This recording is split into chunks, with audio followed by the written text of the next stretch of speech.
জয় রাধা মাধব কুঞ্জ Bihari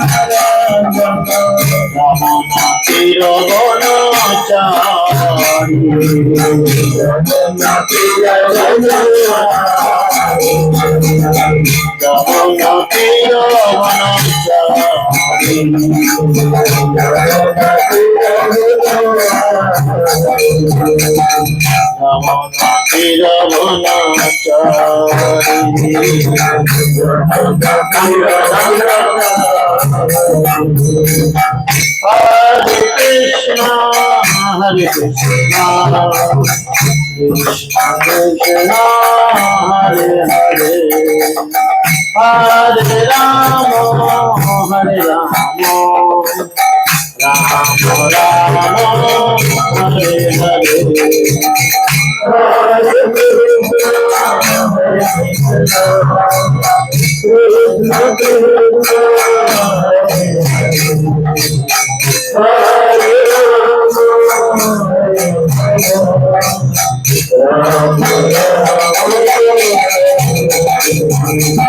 Hare Krishna, Krishna Krishna, Hare Rama, Hare Rama, Rama Rama, Hare Hare, Hare Krishna, Krishna Krishna,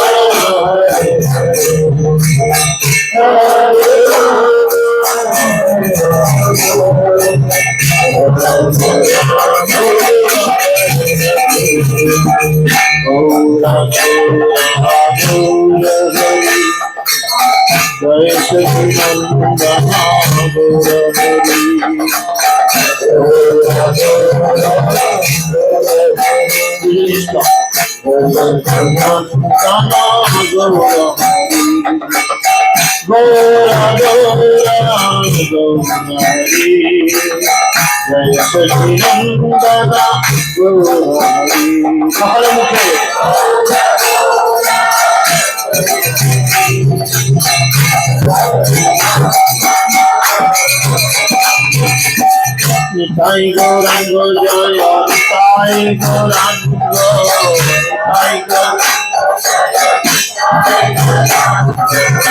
Nitai Gauranga Jaya, Nitai Gauranga,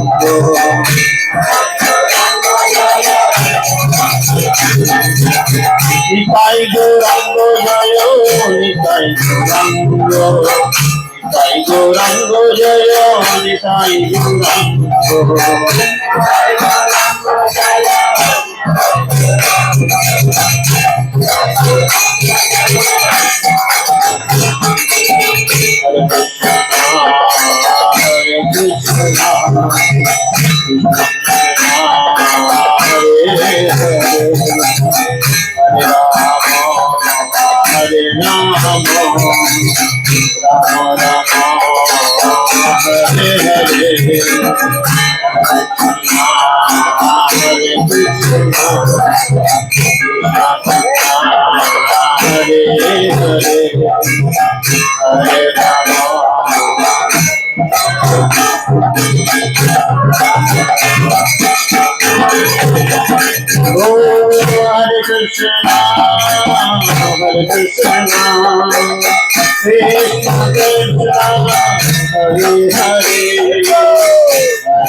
Hare Rama,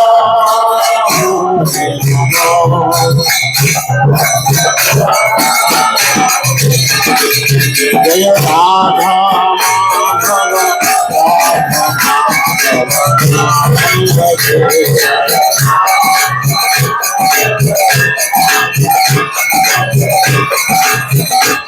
জয় গৌরানিতাই গৌরানিতাই গৌরানিতাই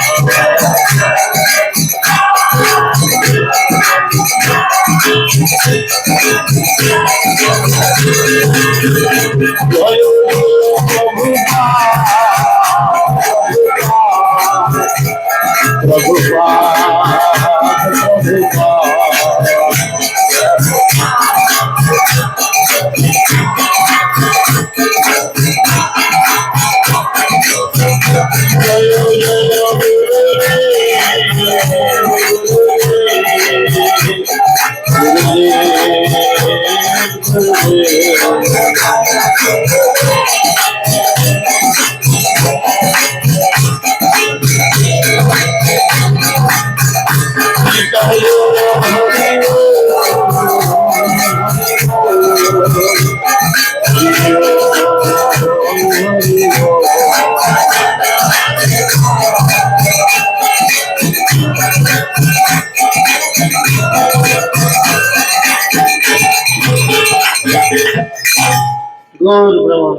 ओम ज्ञानं तिमिरन्धस्य ज्ञानाञ्जनाशलाकया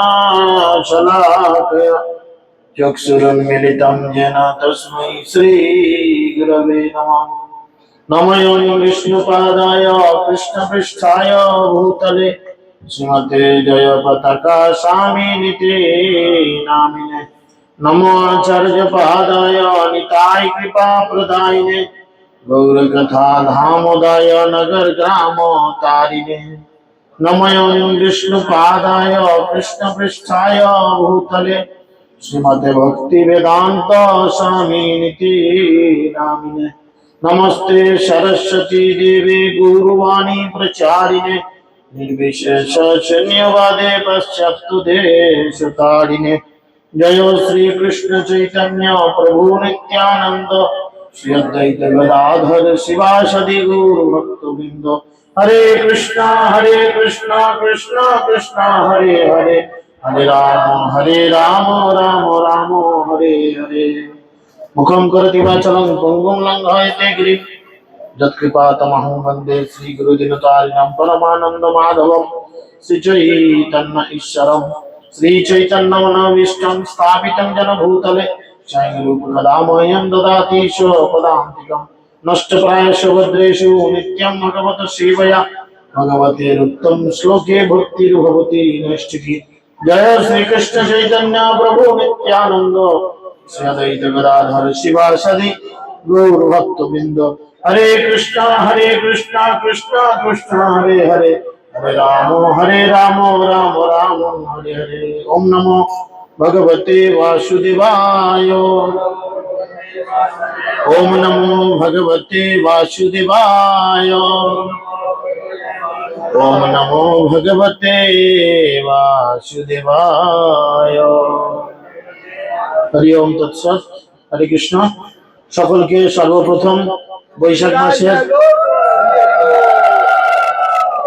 সকলকে সর্বপ্রথম বৈশাখ মাসের প্রীতি শুভেচ্ছা এবং অভিনন্দন জ্ঞাপন করি। এবং আপনারা জানেন যে আমাদের যে 12টি মাস রয়েছে তার মধ্যে মুখ্য ভক্তি উন্নয়ন করার জন্য তিনটি মাস ভগবান কৃপা করেন। তার প্রথমটি হচ্ছে বৈশাখ মাস, দ্বিতীয়টি হচ্ছে মাঘ মাস, তৃতীয়টি হচ্ছে কার্তিক মাস। তো এই বৈশাখ মাসে মাহাত্ম্য কি না, বৈশাখ মাসে কেবল করণীয় হচ্ছে জল দান। বৈশাখ মাসে কেবলমাত্র আপনি জল দান করলে ভগবান খুশি হয়ে আপনাকে কৃপা করবে। মাঘ মাসে হচ্ছে ভোরে স্নান, দুপুরবেলা সূর্যের আলোয় স্নান নয়, কিন্তু বা ভোরবেলা গিজার চালিয়ে স্নান নয়। থাক, কিচ্ছু করতে হবে, চুপ করে বসো, অসুবিধা নেই। তো ভোরে স্নান। আর পরে রইল কার্তিক দামোদর মাস। কার্তিক দামোদর মাসে আমাদের প্রধান করণীয় হচ্ছে প্রদীপ দান। এবং এই যে দামোদর মাস, দামোদর মাসে আমরা খুব সুন্দর করে প্রদীপ দান করি, তার সাথে সাথে আমাদের মাঘ মাস এবং বৈশাখ মাসও ঠিকঠাক করে পালনীয় করা দরকার। বিশেষ করে এই বৈশাখ মাসে প্রথম থেকেই শুরু হয়ে যায় তুলসীতে জলধারা দেয়া। আশা করি সমস্ত ভক্তরা বাড়িতে এই সিস্টেমটি চালু করেছেন। কারা কারা করেননি এখনো হাত তুলে? এখনো বাড়িতে তুলসীর উপর জল ধারা দেওয়া হয়নি? না করলেও হাত তুলবে না, ভালো। সৎসাহস শুধু বিদ্যুতের। বাড়িতে গেলে এনকোয়ারি করলে অনেকেরই বেরোবে, দেয়নি। কারণ ধরা পড়ে গেলেই ঝাড় খাবো, তার থেকে হাত তোলার দরকার নেই। আমরা সবাই রাজা, আমরা সবাই আজকে বৈষ্ণব হয়ে গেছি, খুব ভালো। তো ঠিক সেরকম জলধারা যেমন দেয়া হয়, তার সাথে বৈশাখ মাস মহিমান্বিত হচ্ছে কি, যে বৈশাখ মাসেই পরে অক্ষয় তৃতীয়া। আপনারা সকলেই জানেন এই দিনে যা কিছু করা হয় সবকিছু অক্ষয়ে রয়ে যায়। ভালো কাজ করলেও অক্ষয়, আর খারাপ কাজ করলেও অক্ষয়। এবং এই দিন থেকেই আমাদের গৌড়ীয় বৈষ্ণবদের একটা বড় আনন্দ অনুষ্ঠান আসে, সেটি হচ্ছে চন্দন যাত্রা মহোৎসব।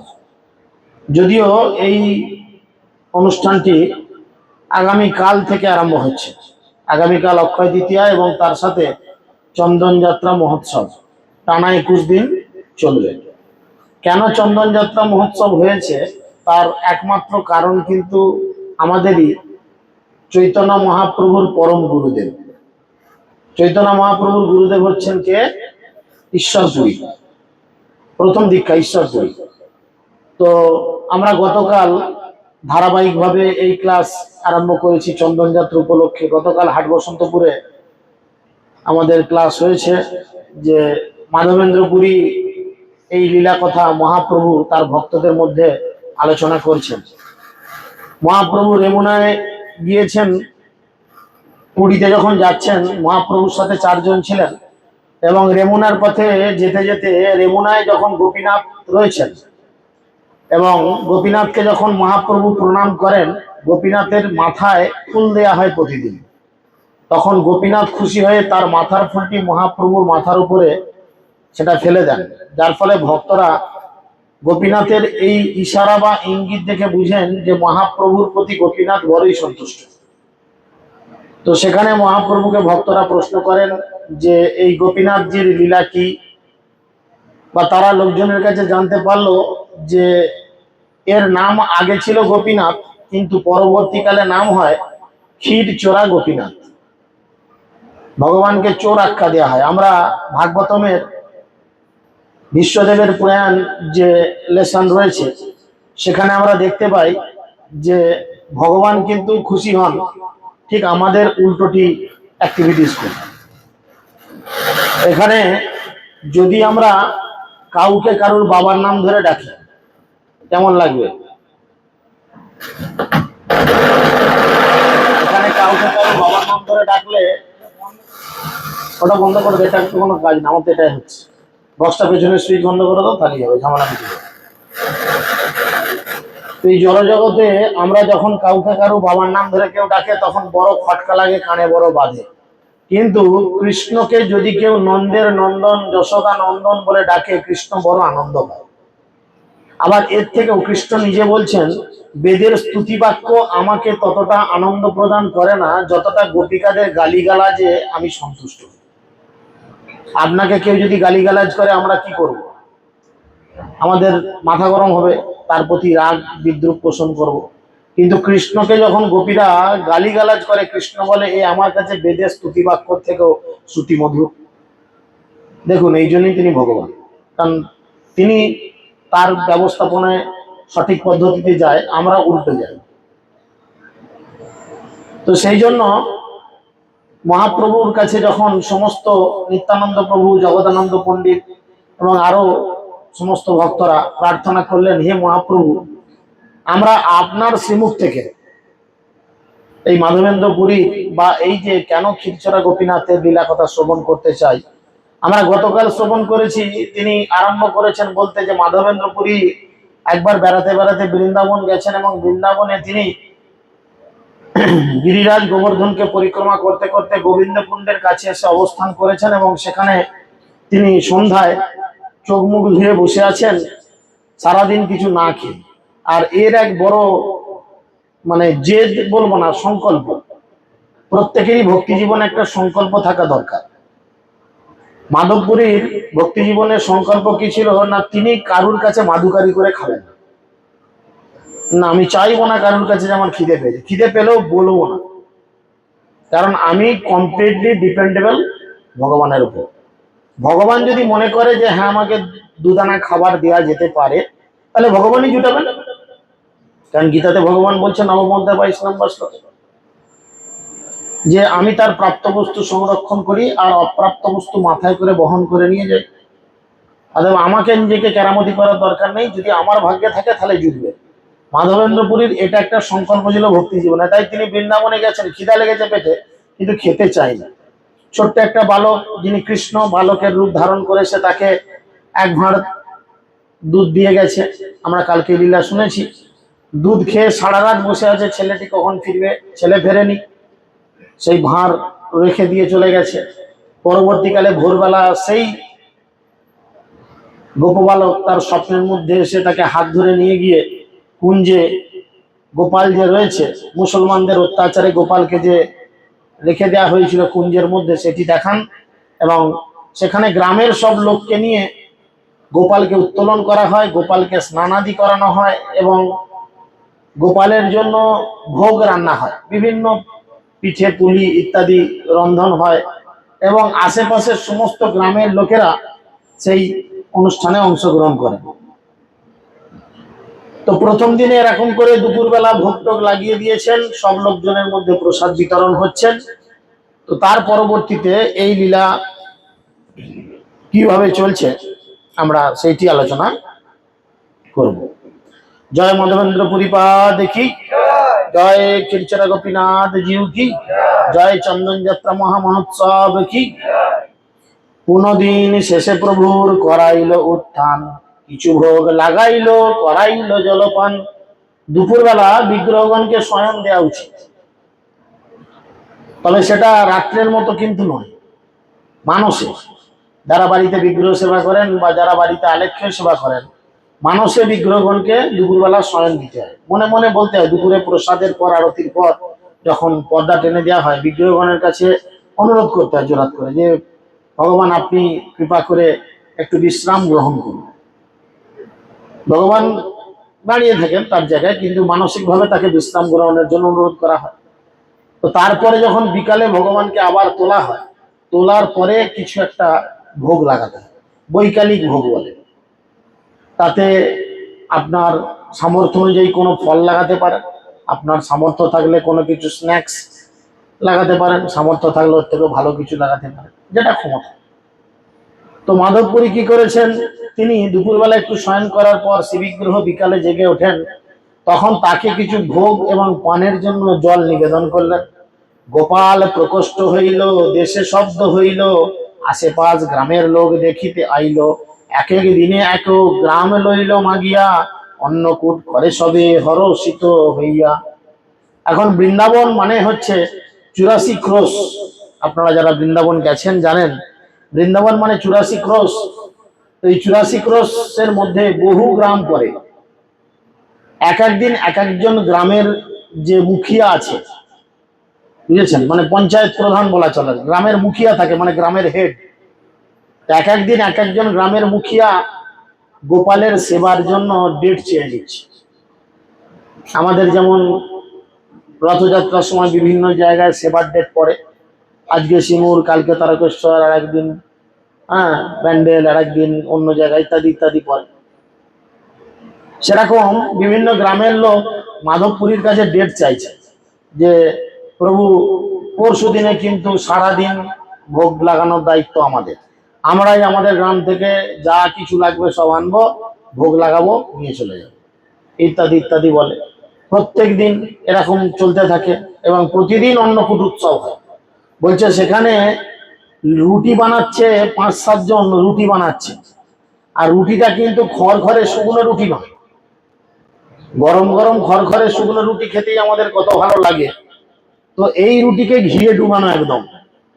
ঘি কিরকম রাখা রয়েছে বলছে, একটা ছোট ডোবা খোলা হয়েছে, ডোবা, ছোট ছোট পুকুর যেমন ডোবা হয়, ডোবা খুলে রাখা হয়েছে, ডোবার মধ্যে এক ডোবা ঘি ঢালা আছে।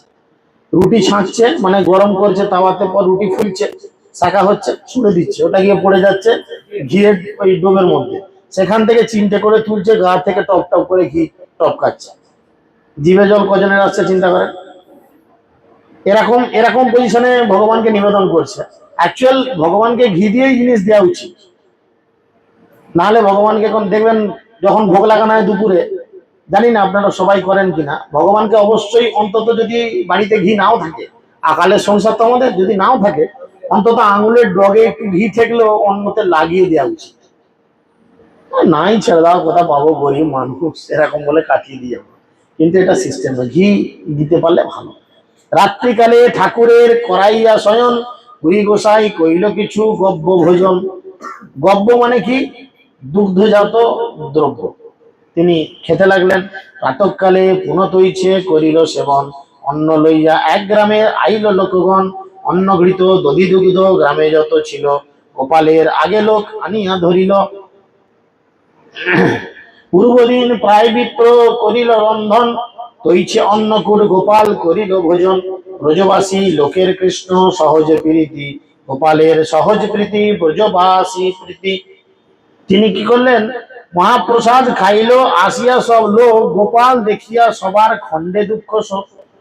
সবাই আসছে গোপালকে দর্শন করছে। আজও কিন্তু বৃন্দাবনে গিরিরাজ গোবর্ধনে কিন্তু এই গোপাল আজও বিরাজমান। একে বলে গোবর্ধনধারী গোপাল, বুঝেছেন? এখনো কিন্তু আছে গোবিন্দ কুণ্ডের পার্শ্ববর্তী এলাকায়। তো সেখানে সেই গোপালকে সবাই দেখছেন, আর তাদের হৃদয় থেকে সমস্ত দুঃখ শোক চলে যাচ্ছে।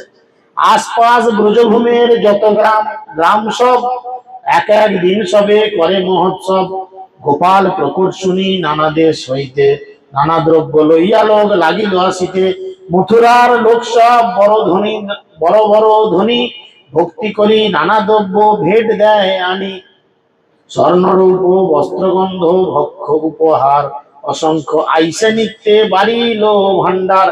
এক মহা ধনী ক্ষত্রিয় করাইল মন্দির, কেহ পাগ ভান্ডার কইল কেহ তো প্রাচীর। যেভাবে হয়, শিল প্রভুপাদ এই সিস্টেমটাই কিন্তু আমাদের ইসকনের মধ্যে রেখেছিলেন। দেখবেন আমাদের কোথাও সেন্টার, কোথাও মন্দির তৈরি হলে আমাদের কিন্তু মন্দিরে নিজস্ব জায়গা থাকে না। কেউ জায়গা দিল, কেউ রথ ডোনেশন করলো, কেউ জগন্নাথ দিল, আমরা লেগে বললাম ধুমধাম করে রথ করতে, বুঝেছেন?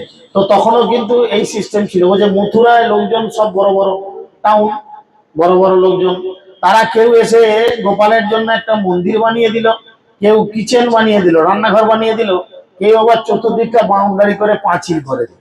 এক এক ব্রজবাসী এক এক গাভী দিল, সহস্র সহস্র গাভী গোপালের হইল। তখনকার দিনে ব্রজবাসীদের কতগুলো করে গাভী থাকতো?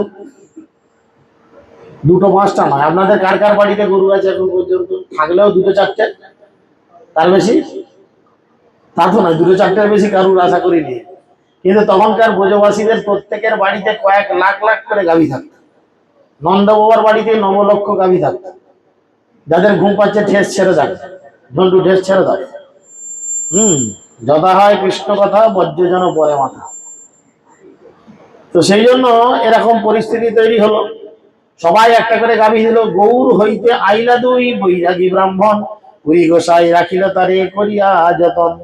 গৌর হইতে মানে আমাদের এই বাংলা থেকে, রাঢ়বঙ্গ থেকে, বুঝা গেল? দুজন বৈরাগী ব্রাহ্মণ গেল।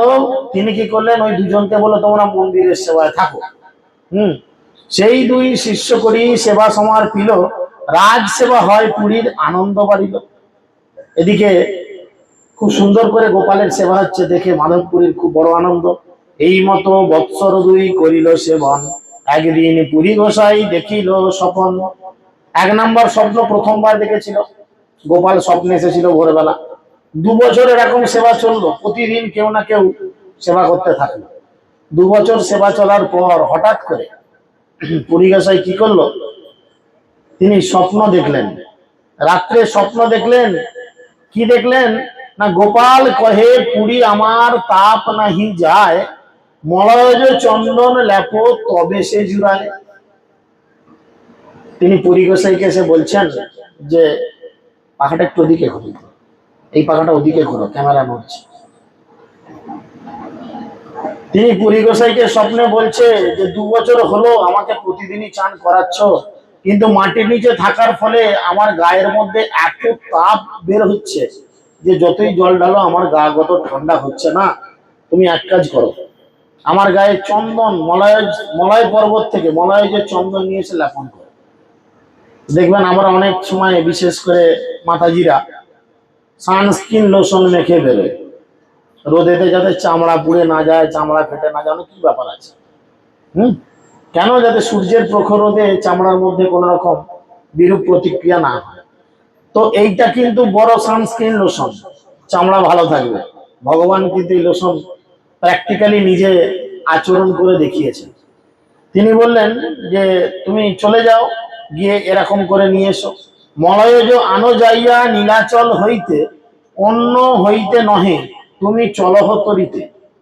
তুমি মলয়জ পর্বত থেকে নিজে গিয়ে চন্দন কাঠ আনো, কিন্তু অন্য কোথা থেকে আনলে হবে না। স্বপ্ন দেখি পুরী গোসাইয়ের হইল প্রেমাবেশ, প্রভু আজ্ঞা পালিবারে গেল পূর্বদেশ। তখন তিনি কি করলেন? স্বপ্ন দেখার পর স্বপ্নে ভগবানের আদেশ পালন করার জন্য তিনি পূর্ব দিকে অভিমুখে যাত্রা করলেন। সেবায় নির্বন্ধন করিল স্থাপন, আজ্ঞা মাগি গৌর দেশে করিল ভ্রমণ। তিনি কি করলেন? সেই আজ্ঞা পেয়ে ঘুরতে ঘুরতে ঘুরতে ঘুরতে গৌর দেশে এসে পৌঁছালেন। কোথায় এসে পৌঁছালেন না, তিনি আমাদের পার্শ্ববর্তী জেলা নদিয়ায় আসলেন, নদিয়ার শান্তিপুরে আসলেন। বুঝেছেন? কথায় বলে শিষ্য যদি ঠিক মতো তৈরি হয়, গুরুদেব নিজে বা তার কোনো প্রতিনিধিকে তার কাছে পাঠিয়ে দেবেন উদ্ধার করার জন্য। বুঝেছেন? কিন্তু আমরা সচরাচর সেটা করি না। তিনি শান্তিপুরে আসলেন। কেন আসলেন না, শান্তিপুরে আর একজন বড় আচার্য রয়েছেন যাকে দিয়ে বড় কাজ করাতে হয়। কিন্তু ভগবত ভক্তির জন্য প্রথম দরকার দীক্ষা। তাই তিনি কি করলেন? শান্তিপুরে আসলেন, আর শান্তিপুরের বাবলায় অদ্বৈত আচার্যের শ্রীপাঠ রয়েছে, অদ্বৈত আচার্যের সঙ্গে সাক্ষাৎ করলেন এবং তাকে দীক্ষা দেবেন। শান্তিপুর আইল অদ্বৈত আচার্যের ঘরে, পুরীর প্রেম দেখি আচার্য আনন্দ অন্তরে, তারে ঠাঁই মন্ত্র লইল যত্ন করিয়া, চলিলা দক্ষিণে পুরী তারে দীক্ষা দিয়া। অদ্বৈত আচার্যের কাছে এসে তাকে দীক্ষা দিলেন এবং সেখান থেকে আবার দক্ষিণ দিকে যাত্রা করলেন। রেমুনাতে কইল গোপী নাথ দর্শন, তার রূপ দেখিয়া হইল বিহ্বল মন। হাঁটতে হাঁটতে হাঁটতে হাঁটতে তিনি কি করলেন? আমাদের পাশের রাজ্য উড়িষ্যায় পৌঁছালেন এবং উড়িষ্যার বালাসোর বলে যে স্টপেজ আছে বা বালেশ্বর যেটা বলে, সেখানে রেমুনা নামক একটি গ্রাম আছে। আর রেমুনা গ্রামে তিনি কি করলেন? গোপীনাথ জিউকে দর্শন করলেন এবং দর্শন করে বড় মনে আনন্দ হলো। নিত্য গীত করি জগ মোহনে বসিলা, কাকা ভোগ লাগে ব্রাহ্মণে বুঝিলা। তিনি খুব নাচানাচি করলেন এবং নাট মন্দির, জগমোহন মানে হচ্ছে নাট মন্দিরে বসলেন। এখন যারা রেমুনার গোপীনাথ মন্দিরে গেছেন, কারা কারা গেছেন? খিচ্চরা গোপীনাথ। তো দেখবেন মন্দিরের সামনে একটা নাট মন্দির রয়েছে, একটু উঁচু নাট মন্দির আছে। হ্যাঁ, তো সেই মন্দিরে মাধবেন্দ্র পুরী বসে রইলেন নিত্য গীত করে। দিয়ে ব্রাহ্মণকে জিজ্ঞেস করলেন, আচ্ছা তোমরা গোপীনাথকে কি কি ভোগ লাগাও? বুঝেছো? সেবার শৈশব দেখি আনন্দিত মনে, উত্তম ভোগ লাগে এথা বুঝি অনুমানে। ভগবানের সেবা দেখলে বোঝা যাবে, ভগবানের চোখ মুখ দেখলে বোঝা যাবে যে ভগবান আপনার সেবায় খুশি কিনা। এটা একটা প্র্যাকটিক্যাল বিষয়। আপনার ভক্তি যদি সঠিক থাকে, আপনি ভগবানের মুখের দিকে তাকালে বুঝে যাবেন যে ভগবান এখন কতটা সন্তুষ্ট। তো মাধবপুরী একজন বড় ভাগবত। তো মাধবপুরী কি করেছেন? গোপীনাথের মুখের দিকে তাকিয়েছেন এবং দেখছেন যে গোপীনাথ বড় খুশি, বড় আনন্দ। তার মানে গোপীনাথের যে সমস্ত সেবায়িত ব্রাহ্মণেরা রয়েছে, এরা গোপীনাথকে খুব সুন্দর সেবা করেন। তাই তিনি খুব মনে মনে ভাবলেন যে গোপীনাথ খুশি মানে নিশ্চয়ই খুব ভালো ভালো ভোগ টোগ লাগে। জইছে ইহা ভোগ লাগে সকলে পুছিব, হইছে ভিয়ানে ভোগ গোপালে লাগাইব। তিনি কেন জিজ্ঞেস করলেন না, তিনি মনে মনে ভাবলেন এখানে এরা গোপীনাথকে যে যে ভোগ লাগায়, আমিও আমার যে মন্দির করেছি, কোথায় মন্দির করেছে? বৃন্দাবনের গিরিরাজের কাছে, গিরি গোবর্ধনধারী গোপাল। আমি যে মন্দির করেছি এখানে কি কি ভোগ লাগাই জানবো, যেটা আমার মন্দিরে গিয়ে লাগাবো। আমাদের অনেক সময় ভক্তি জীবনের প্রথমের দিকে এরম মনে হতো যে মায়াপুর মন্দিরে মাইক নিয়ে কি সুন্দর হরে কৃষ্ণ করছে, বক্স লাগিয়েছে, চলো আমরাও ঘরে গিয়ে দুটো বক্স, দুটো চোঙা লাগিয়ে লেগে পড়বো। আমার তো হয়েছে, আমি অন্য কার হয়েছে জানি না। এদিক ওদিক বক্স দুটো চারটে টাঙিয়ে দিয়ে মাইকে স্ট্যান্ড ফ্যান নিয়ে লেগে বলুন কীর্তন করতে, মন্দিরের মতো আমার ঘরে চাই। তো সেরকম তিনি ভেবেছেন আমার এই নতুন মন্দিরে যা যা ভোগ লাগে সেইগুলো দেখবো। এই লাগি পুছিলেন ব্রাহ্মণেরও স্থানে, ব্রাহ্মণ কহিল সব ভোগের বিবরণে। বিভিন্ন সারাদিনের ভোগ তিনি বললেন, যে সারাদিন সকালেই লাগে, দুপুরেই লাগে, বিকালেই লাগে, আর রাত্রেই লাগে, কিন্তু আমাদের মন্দিরে একটা স্পেশাল ভোগ লাগে। তিনি বলছেন সন্ধ্যায় ভোগ লাগে ক্ষীর, অমৃত কেলি নাম, দ্বাদশ মিত প্রাপ্তে ভরি অমৃত সমান। প্রত্যেক দিন সন্ধ্যায় কি হয় না, আমাদের গোপীনাথকে 12টা মাটির পাত্রে ক্ষীর ভোগ লাগানো হয়। একদম দুধ থেকে যে ক্ষীর হয়, ক্ষীর ভোগ লাগানো হয়। যারা প্রসাদ পেয়েছেন গোপীনাথের এই উচ্ছিষ্ট ক্ষীর ভোগ, তারা জানে সত্যি এই ক্ষীর ভোগের টেস্ট। যারা পায়নি তারা বুঝবে না। তার মন্দিরে গেলে সবসময় পাওয়া যায় না, একটা লিমিটেড ভোগ লাগে। আর লাইন দিয়ে যারা আগে থাকে তারা পায়, পেছনে লাইন দিয়ে দাঁড়িয়ে থাকলেও পাওয়া যায় না। শেষবারে আমি যখন গেছিলাম আমিও পাইনি, তার আগে দুবার পেয়েছি। তো যাই হোক, বিষয় হচ্ছে তিনি বললেন এটা একটা অমৃতের সমান টেস্ট। গোপীনাথের ক্ষীর বলি প্রসিদ্ধ নাম যার, পৃথিবীতে ওইছে ভোগ কাহা নাহি আর। হেনকালে সেই ভোগ ঠাকুরে লাগিল, শুনি পুরী গোসাই কিছু মনে বিচারিল। কথা বলছে যখন, তখন সন্ধ্যা হয়ে গেছে, তখন সরো সরো সরো ভোগ লাগবে, ঘন্টি বাজিয়ে পর্দা টেনে ভোগ লাগাচ্ছে। আর মনে মনে পুরী গোসাই ভাবলেন যে এখন ক্ষীর ভোগ লাগলো, তাহলে একটু দাঁড়াই। মনে হতো না এরকম, ছেলেবেলায় ঠাকুর মশাই পুজো করছে মানে সিন্নিটার দিকে বারবার চলে যাচ্ছে, এই এবার পুজো শেষ হলেই হাতে এক ফোঁটা আসবে হয়তো। আর ঠাকুর মশাই যখন, এই ঠাকুর আছে আবার সে কাল করে, ঠাকুর মশাই যখন আবার এই কি বলে গামছা পেতে তুলছে, কড়কড় মুখে সবই নিয়ে চলে গেল, না কি রে রাখবে না দুটো, দয়া করে যদি হাতে একটা কিছু দিয়ে যেত ভালো, নাহলে চলেই গেল নিয়ে যা, এরকম ব্যাপার। তো সেই জন্য তিনি বসে আছেন। তিনি তখন মনে মনে ভাবছেন অযাচিত ক্ষীর প্রসাদ অল্প যদি পাই, অযাচিত মানে যেটা না চেয়েই আমি যদি পাই, কারণ ওর সংকল্প আগে বললাম ছিল উনি চেয়ে কিছু খাবেন না, তাতে যেই হোক, মরে গেলেও কোনোদিন মুখ খুঁড়ে বলবো না যেমন খিদে লাগে আমার খেতে দাও। অযাচিত ক্ষীর প্রসাদ অল্প যদি পাই, স্বাদ জানি তৈছে ক্ষীর গোপালে লাগাই। আমি ক্ষীর মুখে একটু নিয়ে যদি একটু পাই, ভগবান যদি কোনোভাবে পাইয়ে দেয়, তাহলে মুখে একটু লাগবে, মানে টেস্ট করে দেখবো কিরাম রান্না করেছে, তাহলে এই ক্ষীর আমি আমার গোপালকে রান্না করে দেব। মনে মনে চেয়েছে। এই ইচ্ছায় লজ্জা পাইয়া বিষ্ণু স্মরণ কইল, হেনকালে ভোগ সরি আরতি বাজিল। তখন তিনি মনের মধ্যে চিন্তা করলেন, ছি, আমি না জীবনে সংকল্প করেছি আমি কোনোদিন এরকম করে চেয়ে মেঘে খাবো না, আর আমি মনে মনে চাইছি, এ আমার কি সংকল্প তাহলে। সঙ্গে সঙ্গে আরতি বাজলো মন্দিরে। আরতি দেখিয়া পুরী কহিল নমস্কার, বাহিরে আইলা কারে কিছু কহিল আর। আরতি দেখে প্রণাম করে মাধবপুরী কি করলেন, মন্দিরের বাইরে চলে আসলেন, কিছু বললেন না। মনের খুব এতক্ষণ মনে মনে চলছে, কাউকে কিন্তু বলেননি যে আমার একটু পেলে হতো, দিলে হতো না। প্রণাম করে মনে মনে নিজেকে ধিক্কার দিচ্ছে, এ কি করছি আমি।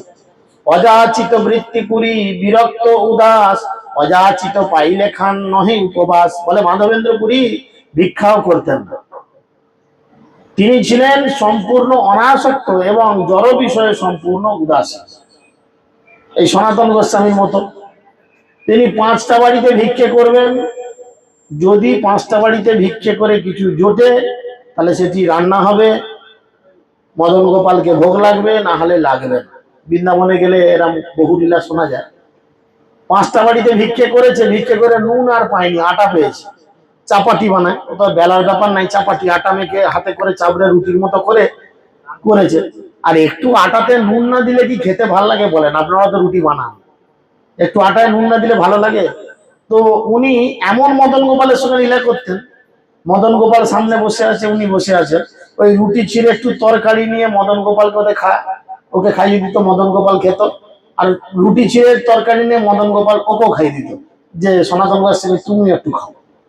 মদন গোপালের মুখে রুটি দিয়েছে, আম আম করে শিখছে, বলছে সনাতন একটু নুন হলে হতো না? বলে বাবু আমি পারবো না, আমার নীতির বাইরেটা হচ্ছে, যদি ভিক্ষে করতে হয় তুমি করবে যাও।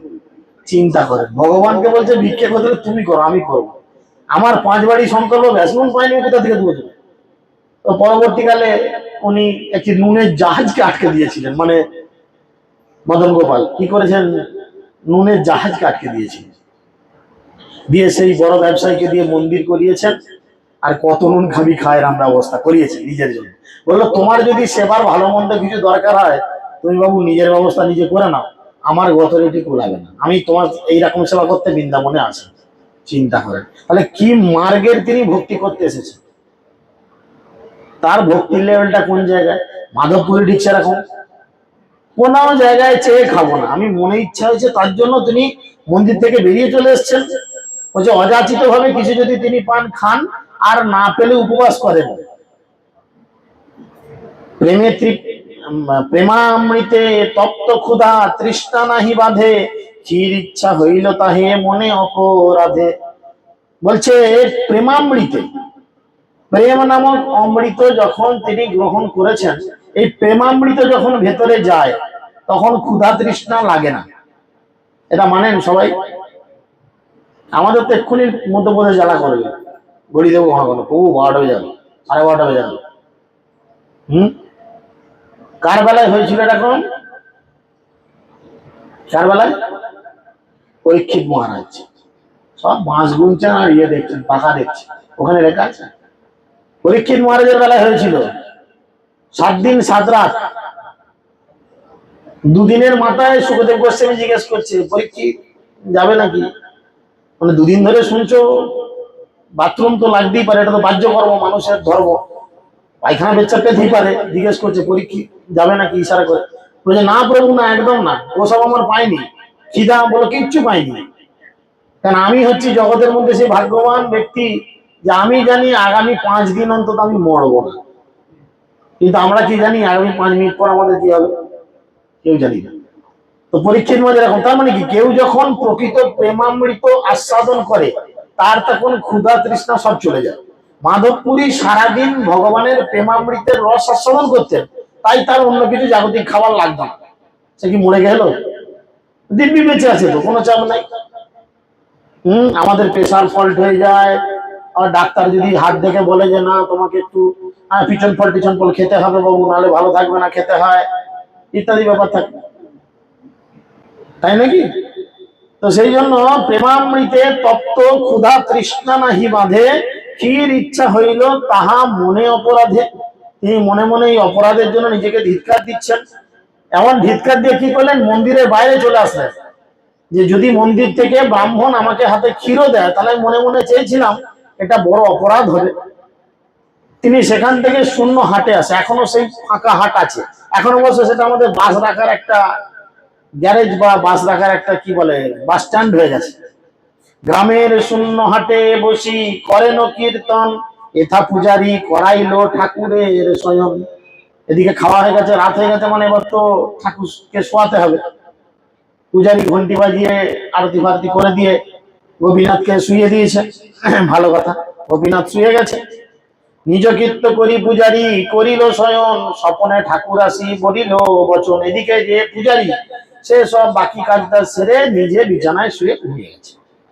স্বপ্নের মধ্যে গোপীনাথ এসেছে, এসে পূজারীকে বলছে উঠো পূজারি করো দ্বার বিমোচন, ক্ষীর এক রাখিয়াছি সন্ন্যাসীর কারণ। ডাকছে, বলছে এই উঠো, বাউল ঠাকুরকে টেনে তুলছে, উঠো উঠো তাড়াতাড়ি উঠো, আমি 1 ভাঁড় ক্ষীর ওই সন্ন্যাসীর জন্য রেখে দিয়েছি। ধরার অঞ্চলে ঢাকা 1 ক্ষীর হয়, তোমরা না জানিলে তাহা আমার মায়া। ধরার আঁচল মানে দেখবেন এই যে আমরা ছেলেরা ধুতি করি, এই সামনের দিকে কোঁচাটা কিছুটা ঝুলে, বা মায়াপুরে দেখবেন পঞ্চতত্ত্বকে ওইভাবেই ধুতি পরানো হয়, সামনে কোঁচাটা একদম পা প্রায় ঢাকা থাকে, ওটাকে বলে ধরার আঁচল। বোঝা গেল? ওই ধরার আঁচলের আড়ালে একটা ক্ষীর লুকানো আছে, আমার মায়ায় তোমরা বুঝতেই পারবে। ভগবান হচ্ছেন মায়াধীশ। তিনি কি করেছেন, মায়ার দ্বারা ওই ব্রাহ্মণ কটা ভার ভোগ লাগিয়েছিল? 12টা। 12টা ভার ভোগ লাগিয়েছে। অনেক সময় দেখবেন হাতে অনেকগুলো 100 টাকার নোট পেলে থুতু দিয়ে গুনতে গুনতে কেউ বকালো, দিলি তো ভুলিয়ে আবার গুনছে, বা গুনতে গুনতে সব বেশিরভাগই দেখবেন বড় বান্ডিল নোট এলে 99 শেষ হয়ে যায়, হয় না? 100টা লেগে 99 মানে একবার গুনে হয় না, মানে আমাদের যারা কম ঘাঁটি আর কি, 99 শেষ হয়ে যায়। দেখবেন মানে একটা কম দিল নাকি, আবার গুনে দেখছি না, ঠিকই তো আছে। মায়াতে মানে এত টাকা দেখে মায়াতে চোখ ঘাবড়ে যায়। সেরকম ভগবান কি করেছেন, তার মায়াতে ওই পূজারীর চোখের মধ্যে এমন কিছু করে দিয়েছে, সে 12টা ভাঁড় ভোগ লাগিয়েছে, পাখিগুলো বন্ধ করে দেবে। ও ঘুম ধরছে অনেকে, না সব ধ্যান করছে পরে গলা বসে। তখন তিনি কি করলেন না, ওই আঁচলের মধ্যে লুকিয়ে দিয়ে ক্ষীর বলেছে। এদিকে ওই পূজারী তো এই শুনে ধরাস করে উঠেছি, রে তার মানে ঠাকুরের কাছে আমার শরীর পরিষ্কার করা হয় না, মানে এঁঠো পরিষ্কার হয়নি। ভগবানকে ভোগ লাগানোর পরে, ভোগ বার করার পরে সে জায়গাটা কি করতে হয়, মুছে দিতে হয়, তাই না? তো ওই এঁঠো ভার উচ্ছিষ্ট রয়েছে, মানে এঁঠো এঁঠো রয়ে গেছে, মানে ভগবান তো অপবিত্র হয়ে গেল, তার মানে আমার পাপ হয়েছে। মনে মনে ভেবে বয়স উঠে গেছে। মাধবপুরী সন্ন্যাসী আছে হাটেতে বসিয়া, তাহাকে তো এই ক্ষীর শীঘ্র দেহ যাইয়া। ভগবান একদম পোস্টাল অ্যাড্রেসও দিচ্ছে, যাও এইখানে ওই লোকটা বসে আছে, তাকে গিয়ে এই ক্ষীর দেবে, অন্য কাউকে দেবে না। যাও, ঘাটেতে বসে আছে। স্বপ্ন দেখি পূজারী উঠি করিল বিচার, স্নান করি কপাট খুলি মুক্ত করিল দ্বার। ভগবানের মন্দির যখনই প্রবেশ করতে হয়, অন্তত রাত্রে স্নানের পর, কখনো কিন্তু না স্নান করে মন্দিরে ঢোকা উচিত। অনেকেই এই ভুলটা করেন, দেখবেন যাদের একটু আলাদা সেপারেট মন্দির রয়েছে, স্নান করে বাথরুমে চান ফান করতে যাওয়ার আগে ঠাকুর ঘরটা একটু মুছে দিয়ে আসে, বাসি কাপড়ে ঢুকে পড়ে। অনেকেই করে, প্রভু অনেকেই করে, বা এরকম কিছু বিচার বুদ্ধি থাকে, বুঝা গেল? তো স্নান করে ঠাকুর ঘরে প্রবেশ করতে, তাই তিনি কি করলেন, যেহেতু ঠাকুর ঘরে ক্ষীর রাখা আছে, রাত্রে তিনি শুয়েছেন, আর শাস্ত্রে বলে 2 ঘন্টা শুয়ে পড়লে তারপরে তাকে উঠে স্নান করতে হবে। 2 ঘন্টা পার হয়ে গেল, আর তিনি স্নানাদি করে মন্দিরে ঢুকলেন, কপাট খুললেন, দেখলেন কি, ধরার আঁচল তলে পাইল সেই ক্ষীর, স্থান লেপি ক্ষীর লইয়া হইল বাহি। স্থান লেপি মানে ক্ষীরটা তুললো, এঁঠোটাকে পরিষ্কার করলো, হাতে করে দিয়ে বেরোলো। দ্বার দিয়া গ্রামে গেল সেই ক্ষীর লইয়া, হাটে হাটে বলে মাধব পুরী কে চাইয়া। তিনি ঘুরছেন, হাটে তো বসে আছে বলে, যার মাধবপুরী লজ্জায় চুপ করে বসে আছে, ছি ছি ছি, আমি আজকে কি ভুল করলাম, আমার জীবনের সংকল্প নষ্ট করলাম। তখন তিনি রাতের দিক, এখন যেমন সেই হাটে এরকম হ্যালোজেন জ্বলে, একদম পিঁপড়ে পর্যন্ত দেখা যায়। আজ থেকে বহু বছর আগের ঘটনা, ধরে রাখতে পারেন প্রায় নানা করে 700-800 বছর পুরাতন ঘটনা। মহাপ্রভু বলছেন তারও আগের ঘটনা, মহাপ্রভুরই 538-40 চলছে। তার গুরুদেবের গুরুদেব, পরম গুরুদেব, মানে প্রায় আরো 200-300 বছর আগের কেস। তো তখন এত লাইট থাকেনি, হাট অন্ধকার, লোকজন নেই। মাঝরাতে সে উঠে কি করছে, মাধবপুরীকে খুঁজে পায়নি, আর কাউকে খুঁজে না পেলে তার নাম ধরে রাখে। তাই সেই ব্রাহ্মণ কি করছে, হাতে ক্ষীর নিয়েছে, আর বাঁ হাতে একটা টুনটুনি, মানে সেই লণ্ঠন নিয়ে ঘুরে বেড়াচ্ছে, আর চিৎকার করে করে বলছে, ক্ষীর লহ, ক্ষীর লহ, ক্ষীর লহ, ক্ষীর লহ, এই যার নাম মাধবপুরী, তোমা লাগি গোপীনাথ ক্ষীর কহিল চুরি। বুঝেছেন? ডাকছে, বলছে, এই ক্ষীর নিয়ে যাও, ক্ষীর নিয়ে যাও, কোথায় আছো মাধবপুরী, কোথায় লুকিয়ে আছো, বেরিয়ে এসো, তোমার জন্য আজকে গোপীনাথ ক্ষীর চুরি করলো। হ্যাঁ, চিন্তা করো। এবার এই কথা শুনলে বড় হৃদয় কষ্ট লাগে। মাধবপুরী তখন হ্যাঁ তার কাছে আসলো, এবং সে তখন নিজের মনেই বলছে, ক্ষীর লইয়া সুখে তুমি করহ ভোগ ক্ষণে, তোমার সম ভাগ্যবান নাহি ত্রিভুবনে। এই ক্ষীর নিয়ে যাও, গিয়ে তুমি খাও, আর এটা জেনে রাখো, এই জগতে স্বর্গ মর্ত পাতাল, এই 3 লোকের মধ্যে তোমার মতো ভাগ্যবান ব্যক্তি আর দ্বিতীয় কেউ নাই, তাই তুমি হচ্ছে বড় ভাগ্যবান। এত শুনি পুরী গোসাই পরিচয় দিল, ক্ষীর দিয়া পূজারি তারে দণ্ডবৎ হইল। এই শোনার পর মাধবপুরী তার কাছে চলে হাত তুলে, যে প্রভু আমার নাম অধম মাধবেন্দ্র পুরী, আপনি দয়া করে আমাকে ডাকছেন, কি ব্যাপার? ক্ষীরের কথা বললো, হাতে ক্ষীর দিল, সুকুমা প্রভু ঘাড়ে লেগে যাবে, মটকে না যা দেখো। মাধবপুরীর কাছে চলে যাবে। এখন এইসব হাতে ক্ষীর দিতে দিতে তখন পূজারী বলল, ক্ষীরের বৃত্তান্ত তারে কহিল পূজারী, শুনি প্রেমাবিষ্ট হইল মাধবেন্দ্রপুরী। যখন সেই পূজারী মাধবপুরীকে বলতে থাকলো যে গোপীনাথ তোমার জন্য এই এই করেছে, আর তিনি যখন শুনছেন তিনি প্রেমে আপ্লুত হয়ে যাচ্ছেন। প্রেম দেখি সেবক কহে হইয়া বিস্মিত, কৃষ্ণ যে ইহার বশ ইহা যথোচিত।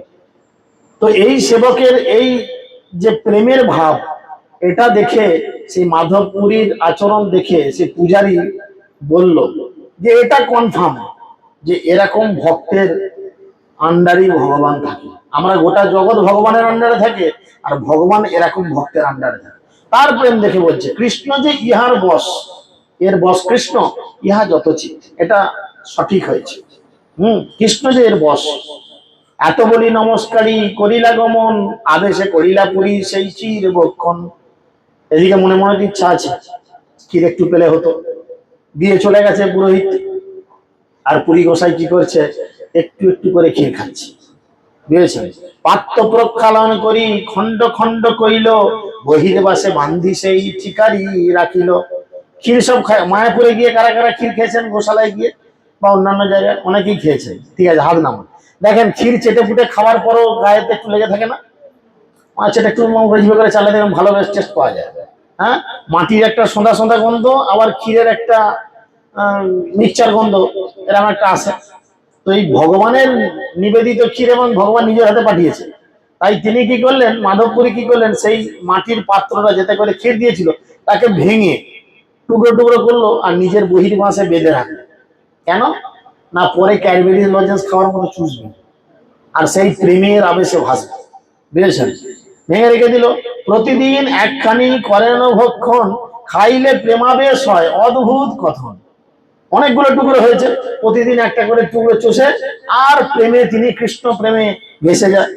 ঠাকুর মোরে ক্ষীর দিল সব লোক শুনি, দিনে লোক ভিড় হবে মোর প্রতিষ্ঠা জানি। মাধবপুরী ভাবলো এটা শুদ্ধ ভক্তের লক্ষণ। শুদ্ধ ভক্ত কখনো মান সম্মান প্রতিষ্ঠা আশা করে না। মাধবপুরী ভাবলো ঠাকুর আমাকে নিজে হাতে ক্ষীর চুরি করে দিয়ে গেছে, এখন রাত্রিবেলা, সকাল হলেই দুনিয়ার লোক জানবে, দেশের লোক দশের লোক জেনে তারা কি করবে, আমার কাছে এসে ভিড় করবে, আমাকে দেখে বাহবা দেবে, আমাকে নিয়ে একদম ইনকিলাব জিন্দাবাদ, তোমরা খাবে আমরা বাদেরাম করবে, ইত্যাদি ইত্যাদি করবে। তার মানে আমার বড় প্রশংসা হবে। আর ভক্তদের এই প্রশংসাকে ভয় করা উচিত। দুর্নাম কেন? কারণ প্রভুপাদ বলছেন কি, যে যত বেশি হবে তুমি জানবে তোমার প্রচার সঠিক। তো সেই জন্য তিনি এই আচরণ করলেন। সেই বহে রাত্রি শেষে চলিল শ্রী পুরী, সেইখানে গোপীনাথের দণ্ডবোধ করি। আর মন্দিরে গেল না, সেখানেই দণ্ডবোধ করলেন গোপীনাথকে, বললাম আমি চললাম পুরী। সেখান থেকে চলি চলি আইলা পুরী শ্রী নীলাচল, জগন্নাথ দেখি হইল প্রেমেতে বিহ্বল। চলতে চলতে এসে এসে পৌঁছেছেন জগন্নাথের কাছে। আর এ তো প্রেমের ঠাকুর। জগন্নাথ বিগ্রহ কিসের বিগ্রহ? এ একদম রাধারানীর প্রেমের বিগ্রহ। আপনারা সকলেই জানেন যে জগন্নাথের এই রূপ কি কারণে, না রাধারানীর প্রেমের কারণে জগন্নাথের এই রূপ। তো সেখানে এসে যদি প্রেমের বন্যা না বয়ে যায় তাহলে কি করে হয়? লঙ্কা কামড় দিলে যদি হুহা না করেন তাহলে সেটাকে লঙ্কা বলা যায়? সেরকম জগন্নাথের কাছে গেছেন, জগন্নাথ হচ্ছেন প্রেমের ঠাকুর। আর সেখানে গিয়ে তাকে দর্শন করে কি হলো, না তিনি প্রেমেতে বিহ্বল হলেন। প্রেমাবেশে উঠে পড়ে হাসে নাচে গায়, জগন্নাথ দর্শনে মহা সুখ পায়। মাধবপুরী শ্রীপাদ আইলো লোকে হইল খ্যাতি, সব লোক আসি তারে করে বহু ভক্তি। মাধবেন্দ্রপুরী নীলাচলে এসছেন দেখে চতুর্দিকে লোকজন তার কাছে আসতে লাগলেন। তাই বহু লোক এসে তাকে তখন অনেক সম্মান জানালেন। কেন না, ওইখানে তো অ্যাটম বম ফেটেছে। ওখানে গোপীনাথ জানিয়ে দিয়েছে আমার বড় ভক্ত, তার ক্ষীর চুরি করেছিলাম, দিয়েছি। 10 জন 20 জন 50 জন 100 জনের কাছে খবর ছড়াতে ছড়াতে পুরী পর্যন্ত এসে গেছে। প্রতিষ্ঠার স্বভাবেই জগৎ বিদিত, যে না বাঁধছে তার হয় বিধাতা নির্মিত। এটি হচ্ছে প্রতিষ্ঠার স্বভাব। বিধাতা যাকে প্রতিষ্ঠা দিতে চান, তিনি না চাইলেও তার খ্যাতি সারা জগৎ জুড়ে প্রচারিত। চিন্তা করে দেখেন, শিল প্রভুপাদ নিজের খ্যাতি কোনোদিন চাননি, নিজের জন্য কিছু চাননি। অন্যান্য বহু সংস্থা রয়েছে যারা কি করেছে, নিজেদের নামে সংস্থা খুলেছে, অমুক আশ্রম, অমুক মন্দির, অমুক তুসুক ইত্যাদি ইত্যাদি। কিন্তু শিল প্রভুপাদ কি করলেন? সবকিছু ভগবানের জন্য করলেন। তিনি দেখলেন কি, পল্লী উন্নয়ন সংস্থা রয়েছে, নগর উন্নয়ন সংস্থা রয়েছে, অমুক সংঘ আছে, তমুক সংঘ আছে, বিভিন্ন ক্লাব সংঘ আছে।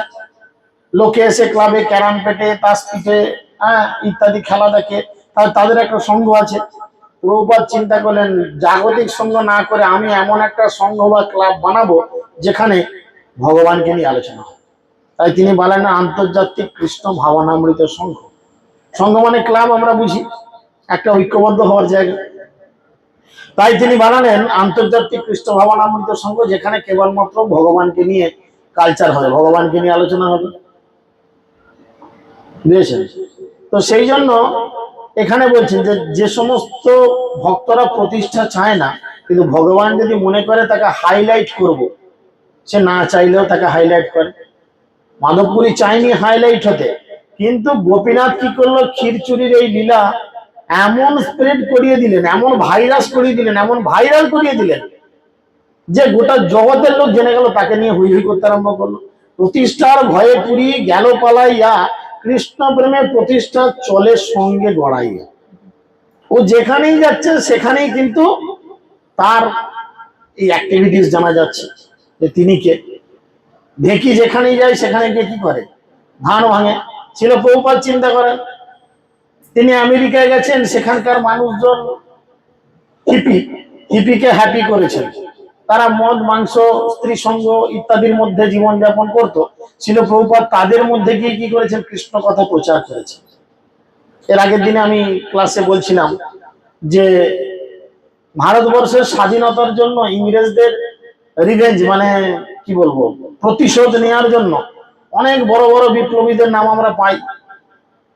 যারা কেউ গুলি করে মেরেছে, কেউ ঠেঙিয়ে মেরেছে, কেউ অহিংসা আন্দোলন করে মেরেছে, কেউ সত্যাগ্রহ করেছে, কেউ লবণ আন্দোলন করেছে। কিন্তু যদি প্রকৃত প্রতিশোধ নিয়েছে সেটা ছিল প্রভুপাদ। কেন? কেন দেখেন, তাদের ঘরে গিয়ে তাদের দেশের কালচার ভুলিয়ে তাদের কান ধরে হিড়ির করে টেনে এনেছেন, আমাদের কালচার গ্রহণ করিয়েছেন। জিন্সের প্যান্ট খুলো, ধুতি পরো, মাথা নেড়া করো, ঠিকই রাখো, ছোট ছোট স্কার্ট, মিনি স্কার্ট খুলো, শাড়ি পরো কুচি দিয়ে। করেছে কিনা? আপনি চলুন মায়াপুরে, ফরেনারদের, তারা মাথায় ঘোমটা দিয়ে জপের মালা নিয়ে কি সুন্দর হরে কৃষ্ণ বলে ঘুরছে। তাহলে প্রকৃত তাদের শিক্ষা দিয়েছে কে, বদলা নিয়েছে কে? ছিল প্রভুপাদ। বুঝে গেল? তো সেই জন্য যারা এরম প্রতিষ্ঠা পেতে না চায় তার পেছনে এইভাবে যায়। যদ্যপি উদ্বেগ হইল পালাইতে মন, ঠাকুরের চন্দন সাধন হইল বন্ধন। এদিকে মাধবপুরী চাইলেন, দেব বাবু যেখানে যাচ্ছি সেখানেই আমার শুধু এরম সুনাম হচ্ছে, আমার ভাল লাগে না কে সবসময় এরম হচ্ছে। আমরা কি চাই, যেখানে সুনাম হবে সেখানে বসতে হবে, হেভি হচ্ছে, হেভি হচ্ছে, বল বল বল। আর উনি বলছেন এখানে আমার সুনাম করছে, আমি এখানে থাকবো না, চলে যাব। কিন্তু এদিকে গোপাল গেলে আবার খেদারবে, এই তোকে চন্দন আনতে বলুন, এনেছিস, আমার যে গা জ্বালা করছে, গা নিয়ে। তার জন্য তিনি রয়ে গেলেন। জগন্নাথের সেবক যত যতেক মহন্ত, সবাইকে কহিল পুরী গোপাল ও বৃত্তান্ত। গোপাল চন্দন মাগে শুনে ভক্তগণ, আনন্দে চন্দন লাগি করিল যতন। পুরীতে সমস্ত পান্ডাদের তিনি কি করলেন, এই গোপালের যে বৃন্দাবনে যে গোপালকে তিনি তুললেন, গোবর্ধনধারী গোপালকে যে তিনি মাটির নিচে থেকে তুললেন, এই লীলা বললেন, স্বপ্নের কথা বললেন। গোপাল চন্দন চেয়েছে তোমাদের রাজ্য থেকে। তো উড়িয়াদের বড় বুকে আনন্দ এলো, বুক ছাতি ফুলে গেল। গোপাল মানে স্বয়ং ভগবান, তিনি চন্দন চেয়েছে আমাদের রাজ্যের মলয়ের চন্দন, তা তো দিতেই হবে।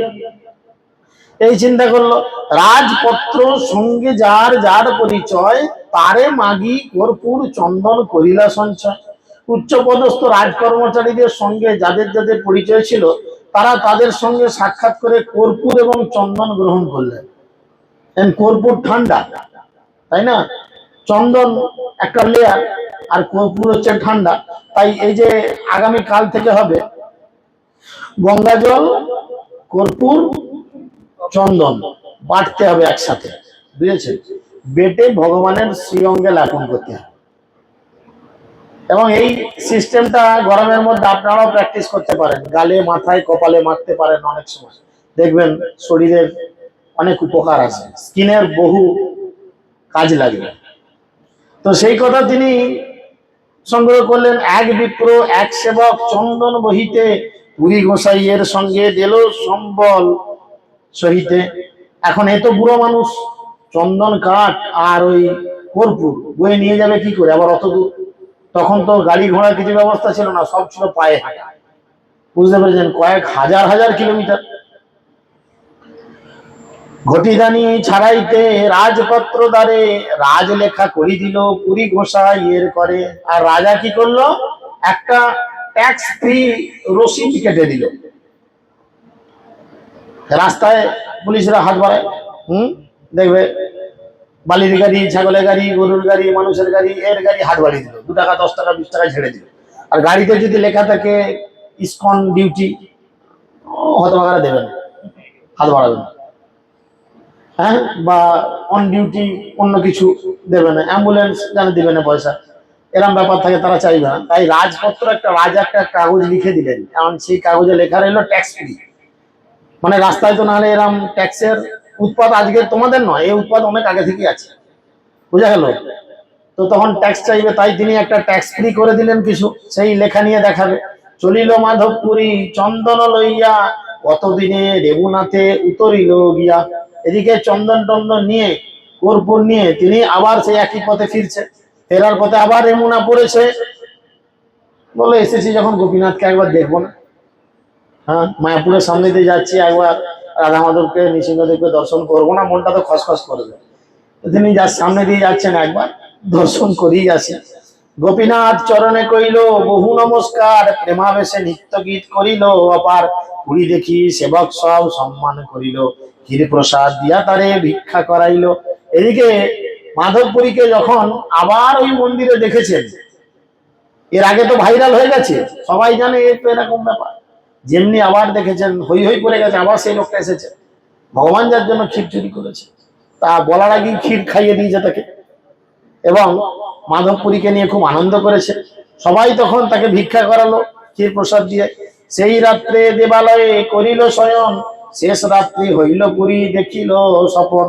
এই নিয়ে 3 বার মাধবপুরী তিনবার ভগবানকে স্বপ্নে পেলেন, বুঝেছেন? সেই রাত্রে আর যেতে দিল না, বললো আজকে আপনি আমাদের মন্দিরেতেই সেবা পান, কাল সকালে দেখা যাবে। রাত্রিরে শুয়েছেন, আর ভোরবেলা আবার স্বপ্ন দেখেছেন। স্বপ্ন কি দেখছেন? গোপাল আসিয়া কহে শুনো হে মাধব, কর্পূর চন্দন আমি পাইলাম সব। কর্পূর সহিত ঘষি এবে চন্দন, গোপীনাথের অঙ্গে নিত্য করহ লেপন। গোপীনাথ আমার সে একই অঙ্গ হয়, ইহাকে চন্দন দিলে হবে মোর তাপক্ষয়। দ্বিধানা ভাবিয়া না করিহ কিছু মনে, বিশ্বাস করি চন্দন দেহ আমার বচনে। এত বলি গোপাল বলে গোসাই জাগিলা, গোপীনাথের সেবক গণে ডাকিয়ে আনিলা। স্বপ্নে কি দেখলেন?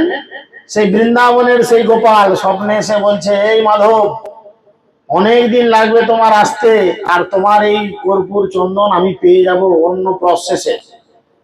কি না, আমি এবং ওই গোপীনাথ অভিন্ন, আমাদের দুজনের মধ্যে কোনো ভেদ নেই। তাই তুমি এই কর্পূর চন্দন বেটে ওই গোপীনাথের শ্রীঅঙ্গে লেপন করো, তাহলেই আমার এই তাপ জুড়িয়ে যাবে। বলে গোপাল অদৃশ্য হয়ে গেল। তিনি কি করলেন? সবাইকে ডাকলেন, ডেকে তার স্বপ্নের কথা বললেন। প্রভুর আজ্ঞা হইল এই কর্পূর চন্দন, গোপীনাথের অঙ্গে নিত্য করহ লেপন। ইহাকে চন্দন দিলে গোপাল হইবে শীতল, স্বতন্ত্র ঈশ্বর তার আজ্ঞা সে প্রবল। তাই তিনি কি করলেন? সবাইকে বললেন যে তোমরা গোপীনাথের শ্রীঅঙ্গে কর্পূর আর চন্দন দাও, এটা পেলে আমার গোপালও ঠান্ডা হবে। কেননা ভগবান হচ্ছেন স্বতন্ত্র, তিনি আমাকে আজ্ঞা দিয়েছেন, এটাই শেষ কথা। গ্রীষ্মকালে গোপীনাথ করিবে চন্দন, শুনি আনন্দিত হইল সেবকে রমন। পুরী কহে এই দুই ঘষিবে চন্দন, আর জনা দুই দেহ দিবে যে বেতন। তখন মাধবপুরী বললেন কি, এই গোটা গ্রীষ্মকাল দেখবেন এই কাল থেকে 21 দিন কিন্তু একটু গরম অন্যরকম থাকে। যদি এখন মানে পৃথিবী তার সমস্ত কিছু পরিবর্তন করছে, কারণ এই যে বৈশাখের 21টা দিন পেরোলে জ্যৈষ্ঠ থেকে ধীরে ধীরে ধীরে ধীরে ঝড় হতে আরম্ভ করে, একটু বর্ষার আমেজ আসতে আরম্ভ করে ইত্যাদি। তবে ওয়েদার একটু শীতল হয়, গরম থাকে, কিন্তু এরকম পরিস্থিতি থাকে না যেদিকটা হাওয়া পাচ্ছে সেদিকটা ঘাম নাই, এদিকটা ঘামে ভর্তি। ক্যামেরায় যে কি উঠছে আমি জানি, এই ধারটা শুকনো, এই ধারটা কেন ঘাম।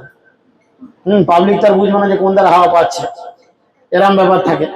তো ঠিক সেরকম তখন তিনি কি করলেন না, মাধবেন্দ্র পুরী বললেন এই দুজন সরকারি সহকারী, এই দুজন সহকারী নিয়মিত চন্দন ঘষবে, 4টে লোককে মাইনে দিয়ে রাখুন। চিন্তা করেন, আমাদের মায়াপুর মন্দিরে গেলে চন্দন কাঠগুলো দেখেছেন, বড় বড় মোটা মোটা ঘষতে হয় শিলনোড়ার মতো। হ্যাঁ, তো সেখানে বলছে দুজন সহকারী নিয়মিত চন্দন ঘষে, মানে দুজন থাকবে, তারা সারাদিন শুধু চন্দন ঘষে যাবে। আর তাদের সাহায্য করার জন্য আরো দুজন লোক থাকবে, তাদের সবাইকে পারিশ্রমিক দেবে, বেতন দেবে। এই মতো চন্দন দেহ প্রত্যহ ঘষিয়া পাড়ায় সেবক সব আনন্দ করিয়া। প্রতিদিন সেবকরা চন্দন ঘষে, আর চন্দন ঘষে নিয়ে সুন্দর করে গোপীনাথের সিংহে লেপন করে। সে কালো গোপীনাথ আর কালো আসে না, এখন এখন গোপীনাথ কাল থেকে দর্শনার্থীর পর থেকে দেখবেন একদম চকচকে সাদা হয়ে গেছে। আমাদের মায়াপুরে লক্ষ্য করবেন, কাল থেকে ভোরবেলা দেখবেন কালো, তারপরে দর্শনার্থীর সময় থেকে দেখবেন ভগবান পুরো চন্দনে চর্চিত অঙ্গ হয়ে গেছে।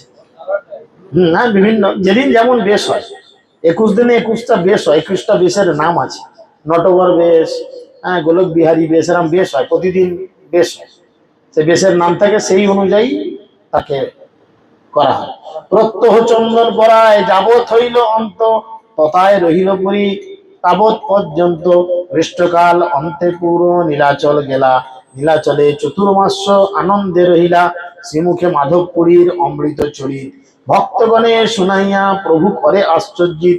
প্রভু কহে নিত্যানন্দ করহ বিচার, পুরী সম ভাগ্যবান জগতে নাহি আর। দুগ্ধ দান ছলে কৃষ্ণ যারে দেখা দিল, 3 বারের স্বপ্নে আসি যারে আজ্ঞা কইল। যার প্রেমে বশ হইয়া প্রকট হইলা, সেবা অঙ্গীকার করি জগত তারিলা।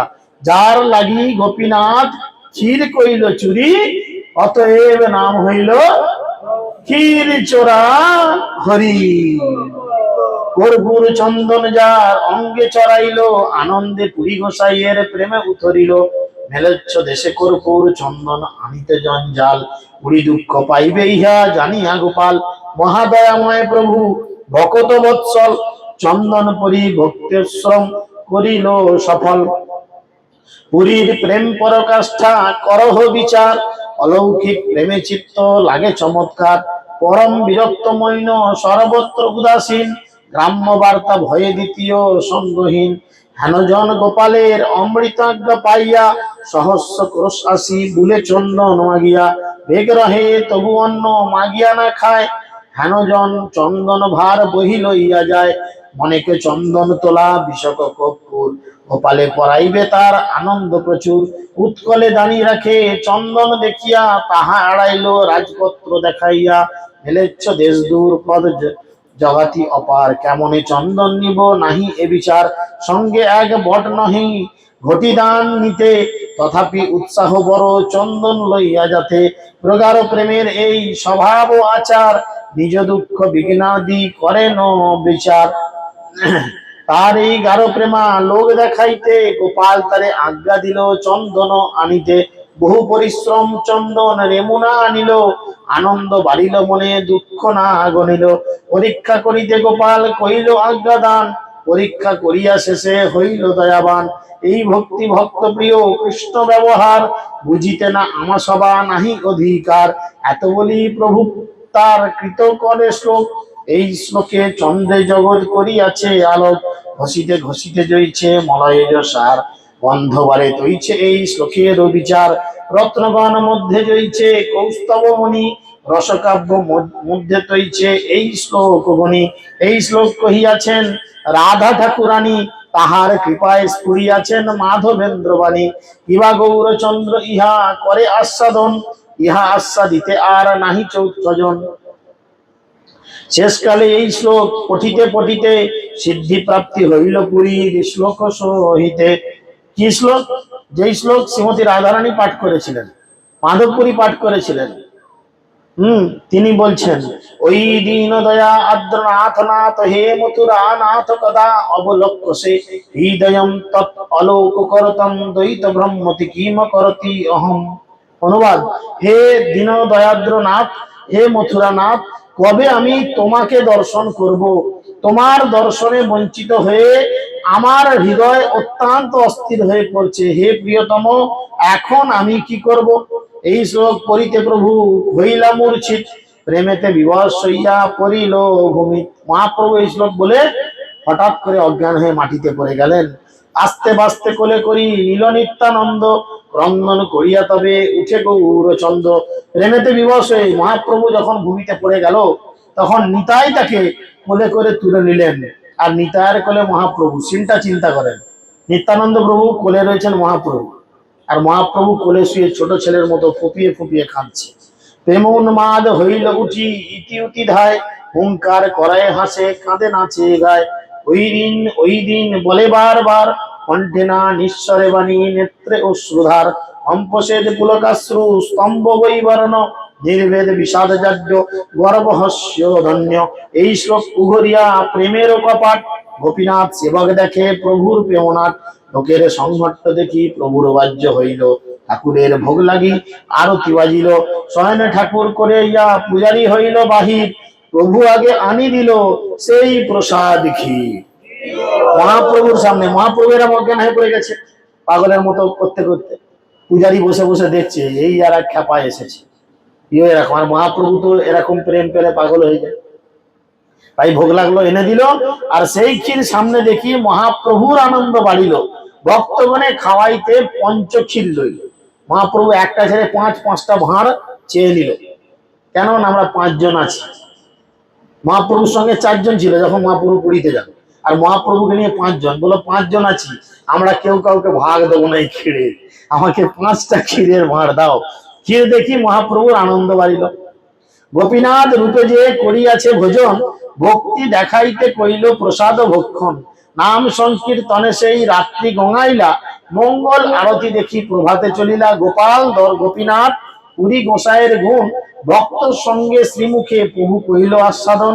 এই তো আখ্যানে কহিলা দোহার মহিমা, প্রভুর ভক্ত বাৎসল্য আর ভক্তের সীমা। শ্রদ্ধাযুক্ত হইয়া ইহা যেই শুনে যেই জন, যারা না ঘুমিয়ে, এবার ভাববে কি পেছনে মানুষ নেনুলে ঘুমিয়ে হাওয়াতে, যারা না ঘুমিয়ে, না টলে, না দুলে, না চোখ বন্ধ করে শুনেছেন, তাদের জন্য প্রাইজ। বুঝেছেন কি প্রাইজ? মহাপ্রভু বলছেন শ্রদ্ধাযুক্ত হইয়া ইহা শুনে যেই জন, শ্রীকৃষ্ণের চরণে পায় সেই প্রেমধন। শ্রী রঘুনাথ পদে যারা চৈতন্য চরিতামৃত কহে কৃষ্ণদাস। অর্থাৎ যিনি এই লীলা শ্রবণ করবেন ভক্তিযুক্ত চিত্তে, শ্রদ্ধা সহ, তিনি কি পাবেন? অবশেষে কৃষ্ণের চরণে কৃষ্ণ প্রেমধন পাবেন। তাই আপনারা যারা অবশ্যই শ্রদ্ধাযুক্ত চিত্তে শ্রবণ করেছেন, ভগবানের কাছে প্রার্থনা করি সকলে কৃষ্ণ প্রেমধন লাভ করুন এবং এই দুর্লভ মানব জীবনের প্রকৃত সদ্ব্যবহার করুন। হরে কৃষ্ণ কৃষ্ণ কৃষ্ণ হরে হরে, হরে রাম রাম রাম হরে। তো এখন আমরা